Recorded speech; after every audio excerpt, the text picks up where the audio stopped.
ভাই আজকে দুপুরে মরুভূমিতে কাজ করে এখন হচ্ছে গিয়ে আসলাম দুপুরে গরমের ভিতরে হচ্ছে গিয়ে রান্না করতেছি। তো আজকে রান্না করবো হচ্ছে গিয়ে যে কফিলে কালকে আসছিল, কালকে আইসা হচ্ছে গিয়ে মুরগির মাংস দিয়ে গেছিল, প্যাকেটের একটা মুরগির মাংস দিয়ে গেছিল কাটা। তো মুরগির মাংস কালকে আমি এত কাজের চাপ ছিল যে হচ্ছে গিয়ে রান্না করতে পারি না, ভাজি করে রাখছি। তো ভাজি করে রাখা কালকে হচ্ছে গিয়ে ভাজি অবস্থায় খাইছি, বুঝছো। তো মুরগি ভাজি অবস্থায় সাদা ভাতের সাথে শুধু ভাজি মুরগি আর হচ্ছে গিয়ে সাদা ভাত খায়া হচ্ছে গিয়ে আসছিলাম। 3 বেলা হচ্ছে গিয়ে এমনিতেই খাইছি ভাজি মুরগি আর হচ্ছে গিয়ে সাদা ভাত। তো আজকে হচ্ছে গিয়ে এখন দুপুরে কাজে করে আসলাম, এখন হচ্ছে গিয়ে রান্না করতেছি। ঝোল ছাড়া আসলে তরকারি ভালো লাগে না, তো এই জন্য এখন সময় নিয়ে আজকে একটু সময় নিচ্ছি, নিয়ে এখন হচ্ছে গিয়ে দুপুরে রান্নাটা করতেছি। কাজের এত চাপ যে তরকারিটা পর্যন্ত রাঁধতে পারি না।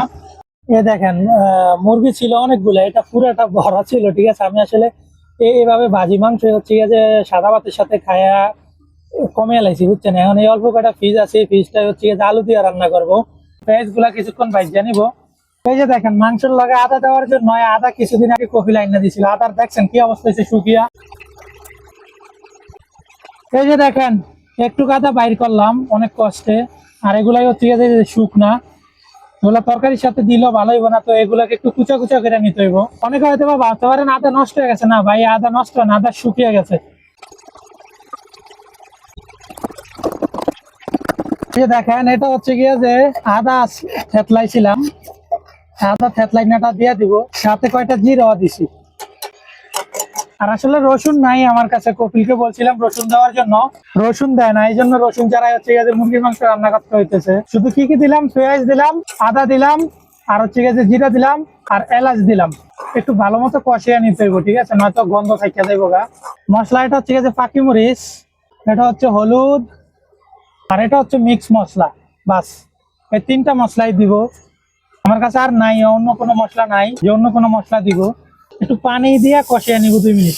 লবণ দিতে ভুলে গেছি, এটা লবণ, আলুগুলো দিয়ে দিব এর সাথে। মশলা আর আলু কষানো মোটামুটি হয়ে গেছে, এখন হচ্ছে গিয়ে পানি দিয়ে দিব পরিমাণ মতো। পানি দিয়া 15 মিনিট হচ্ছে গিয়ে এটাকে আলুটাকে ততক্ষণ পর্যন্ত সিদ্ধ না হইব, ততক্ষণ পর্যন্ত ভালো মতো আলুটা সিদ্ধ করে তারপর হচ্ছে মাংসটা দিয়ে দিলেই আমার রান্না হয়ে যাবে। এই যে দেখেন আলহামদুলিল্লাহ মুরগির মাংস রান্না হয়ে গেছে, ঠিক আছে। মুরগির মাংসের সাথে হচ্ছে যে গরম গরম ভাত, ভাত আজকে গরমই রান্না করছি। বিসমিল্লাহ বলে দেখি রান্না কেমন হয়েছে। বিসমিল্লাহ, বিসমিল্লাহ। রান্না মজা হয়েছে, বাট লবণটা আর ঝালটা একটু বেশি হয়ে গেছে, লবণ অতিরিক্ত দিয়ে নিছি। ভাই তেমন একটা রান্না করতে পারি না, এখানে এসে যে একটু রান্না করা শিখছে ওইটুকুই। মরুভূমিতে আমি অনেক কষ্ট করে ভিডিও বানাই, একটা লাইক একটা ফলো করে দিবেন আশা করি। সৌদি আরবের এই মুরগিগুলো আমার তেমন একটা পছন্দ না, তারপরেও খাইতে হয় ভাই। নাই মামার থেকে কানা মামা থাকা অনেক ভালো। মরুভূমিতে আমার তো এমনিতেও খাবারের কষ্ট, এর ভিতরে হচ্ছে যদি না খাই তাহলে আরো সমস্যা।